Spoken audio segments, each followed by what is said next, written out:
Hey travel friends, today on Doodle the Travel Bug, we're spending the night at California's legendary Madonna Inn.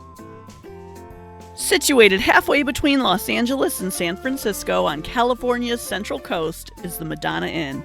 In a world full of hotels designed to all look exactly the same, the Madonna Inn chooses chaos and imagination and a truckload of pink paint. This fantasy land is my favorite California escape. The Madonna Inn opened in 1958 by a local businessman, Max Alex Madonna, and his wife Phyllis. What started as a small roadside motel eventually became one of the most famous hotels in America. Decorating philosophy here is, if it's worth doing, it's worth overdoing. The walls are done in velvet wallpaper, and the carpet is outrageously beautiful. A Bavarian woodcarver was flown in to hand carve all the woodwork, and custom leaded glass windows are throughout the resort. There's 110 rooms at the Madonna Inn, and no two rooms are alike.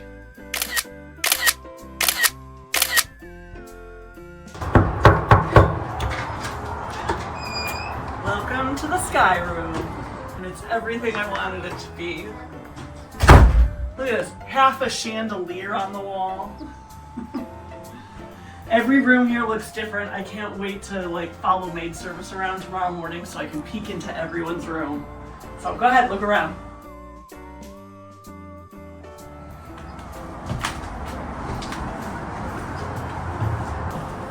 No big deal, but our room has a staircase.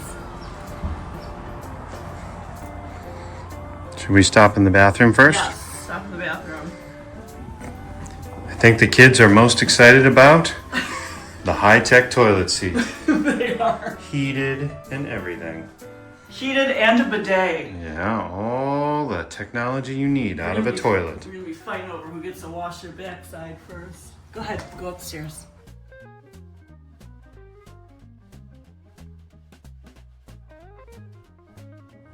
Another bed over there, another closet over there. How you doing down there?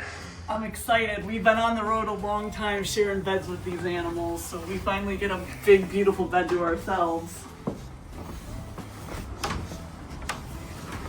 You ready to check out the place? What do we find in the closet? Oh, yes! Look it, we got pink robes! Pink robes. Very nice. Very cool. We then wander around the resort. Outside, you'll find a colorful and peaceful garden. We then check out the fitness center, and the outdoor pool looks like a vintage California postcard.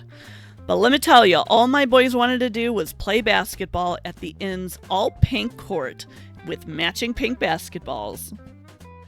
We then shop a bit at the resort's over-the-top and also very pink gift shops. You can't leave the Madonna Inn without buying at least one of their colorful glasses, the same glasses they use to dress their tables.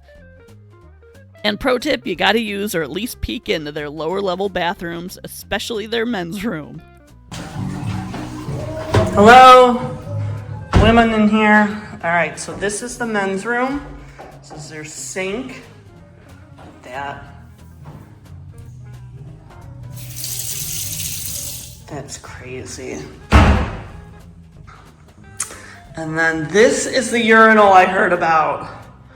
All right, that's kind of gross, but super cool. All right, so what do I do? There we go. It's a waterfall. Oh my goodness. We then grab a quick bite to eat at the inn's casual restaurant, the Copper Cafe. We order light, small cups of soup because what we're really here for is another thing the Madonna Inn is famous for, their cakes. Layer upon layer of frosting architecture. We split their toffee crunch cake, pink champagne, and black forest chocolate. We then go and take a dip in the pool and try to work off our indulgent meal. We head to bed early because tomorrow is Thanksgiving and we have plans.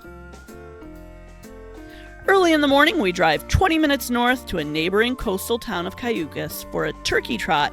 We've convinced ourselves that this run will somehow offset what's coming later. Back at the Madonna Inn, it is time for the main event, the Madonna Inn's Gold Rush Steakhouse. Now, the Gold Rush does have a pretty incredible Thanksgiving menu for guests, but we're ordering off their regular menu that they have perfected over the years.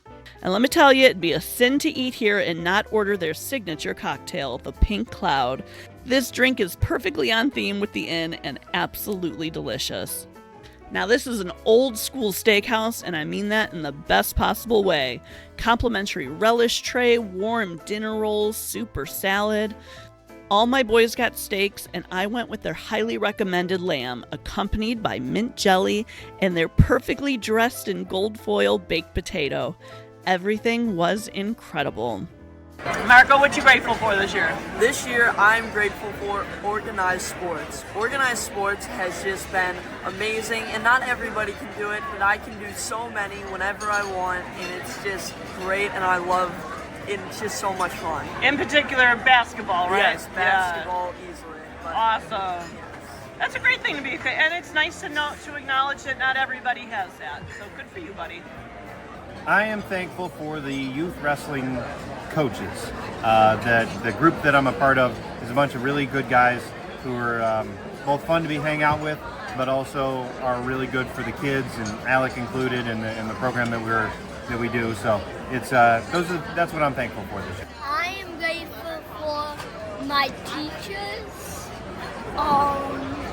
They're just there to help me out with math, reading, writing, any kind of thing. Yeah, you got good teachers this year, huh? Both. Yeah, your math teacher and your regular teacher. Both are so great.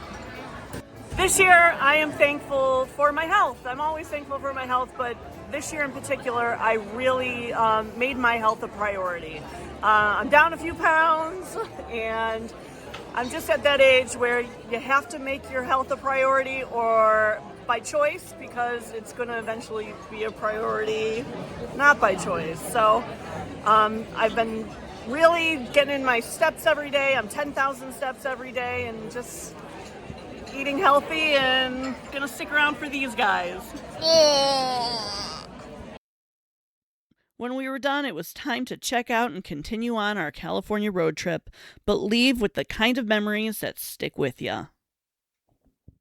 For more unique travel shows, like and subscribe to see where Doodlebug goes next.